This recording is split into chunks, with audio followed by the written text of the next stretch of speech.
Good morning. This is Pitch Perspective. My name is Shemaiah Davis, your humble host.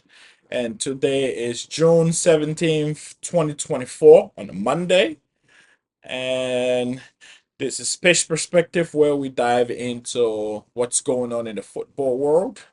And so let's get started. So the Euro started, and there's been a lot of games going on, so which has been very interesting to watch. A lot of football. And it started off on the 14th of June, and it started off with Germany versus Scotland. OMG. That was a good one to watch because everybody was not expecting Germany to come out with a bang. And it was just exciting to watch. Jamal Musiala and Kai Havertz and Joshua Kimmich, you know, Wetzel from Bayer Leverkusen. Germany have a lot of great young talents, and to be honest, before the tournament started, I was very skeptical about the German team. They had good, usually they have good players on paper, but we've seen what the German team has done uh, over the past couple of tournaments, international tournaments, and nobody was really expecting Germany to come out like that. And yes, they played beautiful soccer. 5 goals against Scotland. Scotland was just horrible. I don't know what they were doing. It looked like they were sleeping.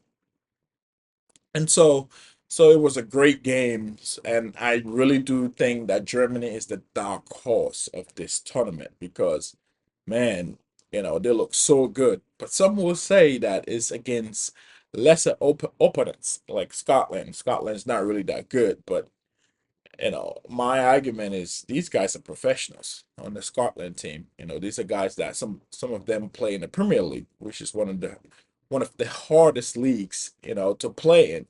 So the fact that they're getting beat that bad on an international stage, playing for their country where there's a lot of pride, that says a lot, you know. And then the next game that was played was Hungary versus Switzerland.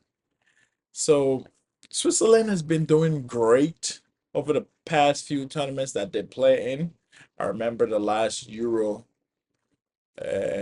tournament, and Switzerland did pretty good. I didn't expect, you know, Switzerland to be a good team, but players like Mario Ikanji, they have some good pieces, and so that game against Hungary, you know, everybody was expecting Hungary to put up a challenge, but they really didn't. You know, Switzerland beat them nice and easy 3-1, and it was a very dominant performance from Switzerland. So that was a great one to watch. A lot of these results are coming in, they're very shocking. And then the next one was Spain versus Croatia. This was a big one because historically Croatia is known for having good teams and good players and playing beautiful soccer. And Spain, have a lot of young talent playing, for them this European Championship. So there was a lot of skepticism, over if Spain can mount a challenge to win the Euros, especially for me. But man, Spain did show out. To beat a Croatia team 3-0, that says a lot. And you see that the brilliance of players like Lamina Yamal, Pedri, and even old Carvajal. Carvajal is playing. I mean, this guy can't seem to stop winning. He's won 5 Champions League and still winning at the international level. But it was very, very, very interesting to watch that game. It was a very good game, and Spain was definitely on the front foot. Always been creating problems for Croatia and looked dangerous when they were attacking every single time. They just look a lot more fluid, and Croatia looks a lot more stagnant and lack of movement, and it looked like The amount of games Luka Modric have played in his career is catching up to him because he looks very slow in that first game. And so it was a very good game to watch. And I think Spain made a statement by beating Croatia like that in the first game. So it'll be very interesting to see who comes out of that group and how that group is going to be shaped up. And then we had Italy versus Albania. Now, this is a very close game, and Albanian played Italy. Albania looked like the better team. I watched that game, and it was very unlucky for them to come up with a point in that game because Italy look. I mean, they have some good players on paper, but everybody knows that the Italians are a defensive minded team. So it's I didn't expect that game to be very attacking minded. I knew it was going to be a very dull game, but in the end, Italy had the chance to to to take the 3 points, and they beat Albania 2-1, and so that was not a surprise, to see Italy win. The surprise was to see how Albania played Italy, and I think they can pick up some points in that group if they continue playing that style of football.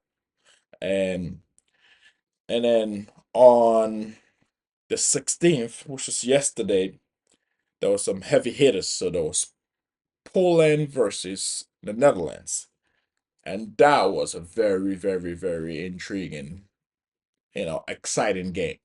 To be honest, I thought Poland should have got something out of that game because the entire game was back and forward. It was not just the Netherlands on the front foot, and Poland had chances. They had a lot of the possession of the ball at periods in the game. You know, but in the end, the Netherlands came up with a victory, and Netherlands also had a lot of chances. They were very wasteful. They were and very, very, very wasteful. They had a lot of chances in the game and they didn't put it away. And eventually, the substitution by Coleman, did make difference. And that was a beautiful strike to take the 3 points away. And so, that was another shocker for me to see how Poland reacted and how they played the Netherlands was very, very cool to watch and very excited. And the fact that Robert Lewandowski, who is their leading goal scorer, or who is their tally man, is not currently playing, says a lot of Poland that they actually do have a squad. It's not a one-man squad. So it'll be very interesting to see if Poland can come out of that group. You know, and then there was a big one, which is also okay game between Slovenia and Denmark. I mean, Denmark team right now, I will consider their golden generation, and they have a lot of good players. You know, excuse me, playing for Denmark, and so you know they have to win something within this time frame because we don't know what the next generation of players coming will do, and if they will be able to have this run of winning that this current team has. So that was a very good game. I didn't really know that much of Slovenia, but it was an exciting game that ended 1-1, which is not a surprise. And to be honest, most people thought that Denmark would win that game, but Slovenia, put up a fierce defense and was able to come up with a point out of that game. And then there was the big one, the one that everybody in the football world was watching. The one of the favorite to win, the Euros, which was England versus Serbia. I mean, everybody expected England to win that game, hands down. With the talent pool that England has on paper, and that should have been a walk in the park. because most people are projecting that they are the ones to win. They will be the ones to win this Euro 2024. And so, but not really a good performance. I was a little disappointed in what I saw against in that game, England versus Serbia, because Serbia had majority of the ball and majority of the game. Serbia looked like the more assertive team. They looked like they were taking the game to England, and it's just they were just unlucky to have a decent, you know, they had shots on goal, but most of them were at the keeper, and and some of them, they didn't get the chance to have the shot because the ball was cleared off by the English defense. But yeah, England do not look convincing. Not so, not even close. They look shaky. They look like they can concede a lot of goals, and even up top, I think Southgate have to make some changes because some of the substitutions he made in that game is like, why are you bringing Kobe Minor on in a game like that? Why bring Jared Bowen on? You have Cole Palmer on the bench. You have Aaron Gordon. You have a lot of attacking threat that would would have made Serbia defense think twice and put pressure. But it seems like he was going for the win. He was going for safety, so he brought a defensive midfielder on. And I mean, I saw Bowen do some things that put the Serbian defense under pressure. That cross that he had that Kane headed and it hit the bar and came back out. I get it. I get the fact that you know he that changed the game a little bit, but Serbia could have equalized in that game. And at the end, you know, England hanged on for the win, but it was a very scary one, and I don't think anybody in the football world is convinced that England is with the way they're playing will win the Euros. Hands down, no. But sometimes you just got to find a way to win games, which they did. But I can assure you that Southgate will get a lot of criticism, for the way he set up his team and the substitutions he made in that game. And I mean, then again, Jude Bellingham, once again, it's like he's having this run, and it's just amazing to watch. He went from playing at Birmingham to being the man of Dortmund to having one of the best first seasons at Real Madrid and scoring a lot of goals, and then transferring that to the national team and scoring goals, being at the right place at the right time, and it's just amazing to watch. I think he's what, 19 years old. He's definitely a generational talent if he can continue, doing what he does because he's still pretty young. So there's a lot of Jude Bellingham that we will be seeing, and it's just amazing to watch that kid, rise and become a superstar. And so yeah, but for the England game, it's exciting, but Serbia was definitely the better team for majority of the game. England had chances. England had more clear-cut chances than Serbia did.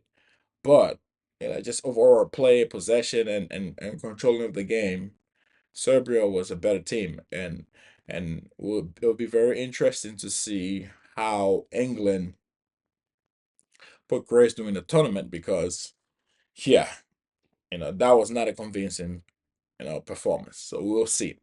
And then just this morning there was Romania against Ukraine. And I was really excited for this one because if you take into consideration the situation that Ukraine is in right now, they're currently, involved in a war with Russia, and their team is at the Euros representing their country, and so I'm just rooting for Ukraine because of what's going on and what they're going on, and just those players having to go through those emotions and having family members and their country being in war and so much suffering and killing. And I was just excited to see Ukraine win, but Romania had different plans because they put the whooping on Ukraine 3-0. and I was just expecting players like Modric and what's the other player from Arsenal that used to be at City, and I forgot his name, but great player. And I just expected them to do more, but I guess today was not their day. They got beat fair and square, and hopefully they can muster up some more energy and what's it called, enthusiasm to get some points off this group and move on, because that'll be a great boost for their country. And so it'll be very interesting to see what Ukraine does. I really do think they have a good squad. It's just today was not clicking.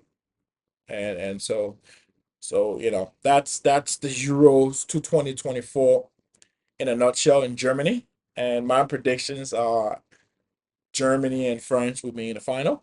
We've not seen France play yet, and so it will be very interesting. That's another big game that I'm waiting for. But right now, Germany has passed the eye test, and Spain has passed the eye test, and Romania, you can say, have passed the eye test. However, they were playing against Ukraine, but they look good. Italy is gonna do what Italy does. We'll see. England, no, looks shaky. You know, and who which other big team is in there, and then you have the little outliers out there, and so it'll be very interesting to continue to see how this tournament plays out, and which teams get out of the group, their prospective groups, and so we'll see. But my prediction is Germany against France in the final. So thank you for staying with me today. This is Pitch Perspective, and see you to the next episode.